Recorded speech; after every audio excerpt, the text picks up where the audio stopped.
My name is Linda Parker. I am 59 years old. I live alone in my small house in Brighton. My husband died 8 years ago. I have only one son. His name is Daniel. Daniel went to Canada many years ago. Now he lives there with his wife and two children. He has a good life. He has a big house and a good job. He is happy.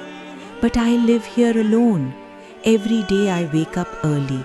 I clean the house. I cook food for myself. In the evening I sit alone. Nobody comes to see me. Daniel does not call me much. Sometimes he sends me money. Sometimes he says, "Mother, I will come soon." But he never comes. Still I wait for him. I love him very much. He is my son. I keep his old photos in my room. I look at them every day. One day, someone knocked on my door. I opened it. It was Daniel. I was very surprised. I said, "Daniel, you really came?" He smiled. He looked happy. I hugged him. My eyes were full of tears. He came inside. I made tea for him. We sat and talked. I asked, "How is Sarah? How are the children?" He said, "They are all fine." Then I asked, "Why did you come?" He said, "I missed you, Mother. You live here alone. I worry about you. I want to take you to Canada." I was quiet. He looked at me and said, "You are getting old. It is not safe here. You should come with me. You will be happy there." I said slowly, "But this is my home. I was born here. I got married here. Your father lived here. I cannot leave this house." Daniel looked serious. He said, "This house is very old. It is not good for you.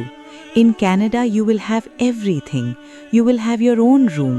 You can see the children every day. Sarah also wants you to come." That night, I sat alone and thought, what should I do? I did not want to leave, but Daniel was my only son. The next morning, Daniel said, "Mother, we should sell this house. You do not need it anymore. You will live with us. You can use the money for your new life." I looked at him. He smiled. I thought maybe he really loved me.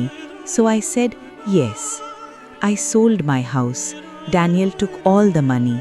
I packed my bag. We went to the airport together. I was sad, but I was also happy. I thought I will be with my son now. At the airport, Daniel said, "Mother, wait here. I will bring a wheelchair. The way is too long. You cannot walk so far. I will be back in 5 minutes." I said, "Okay." I sat on a chair. 10 minutes passed. Daniel did not come back. I thought maybe the line was long. I waited. 30 minutes passed. Still he did not come. I felt scared. I looked at the big door again and again, but Daniel was gone. Now it had been 45 minutes. I was still sitting there. I looked at every face, but none was my son. I told myself, Daniel cannot leave me. He is my son. 1 hour passed. My heart began to beat fast. Just then, a police officer saw me.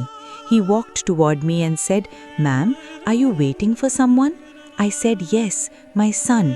He is bringing a wheelchair for me. We are going to Canada." The officer asked, "Do you have his photo?"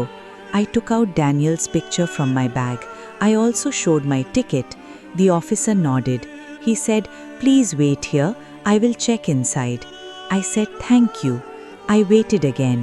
After a long time, the officer came back. His face was serious. He sat next to me. He said softly, "Ma'am, I am sorry. Your son has boarded the flight. He has gone. The plane has already taken off. He did not take a wheelchair. He went alone." I froze. My heart stopped for a moment. I said very slowly, "No, that is not true. My son Daniel loves me. He said he will take me with him." The officer said, "I saw everything. He gave his passport. He entered a plane alone." Tears came to my eyes. My heart broke. I cried and cried. The officer's eyes also became wet. He said, "Some people forget their hearts. I am sorry, ma'am." I whispered, "My name is Linda Parker." The officer said, "My name is Robert Miller. I am a police officer here. You remind me of my mother. She died 5 years ago. When I look at you, I remember her." Then he said, "Please come with me. You cannot sit here. You will get sick. Come to my house. My wife is kind. She will cook for you."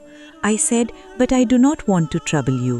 He smiled and said, "It is not trouble. It is love. You are like a blessing to me." Robert called his wife Olivia. He said on the phone, "I found an old woman at the airport. She is all alone. Her son left her. Can she stay with us?" I could hear Olivia's voice. She said, "Yes, please bring her." That night, I stayed at Robert's house. Olivia brought me food. She spoke to me like a daughter. I cried in my room.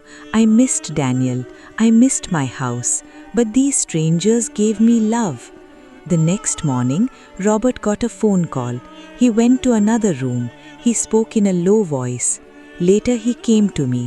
I asked, "Is everything okay?" He smiled and said, "Yes, everything is fine." But I saw pain in his eyes. What I did not know was this. The flight that Daniel took had crashed. There were no survivors. Daniel was gone. But Robert did not tell me. He knew that I still loved my son. Even after what he did, I still prayed for him.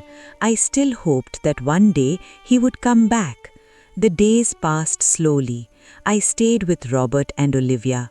Robert took care of everything. He helped me go to the doctor. He bought my medicine. He treated me like my mother. His wife gave me respect. Their home became my home. Their family became my family. I only prayed. I prayed for Daniel's soul. I prayed for the children he left behind.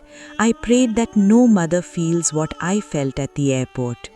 One day, Robert asked, "Do you ever think about going back to that house?"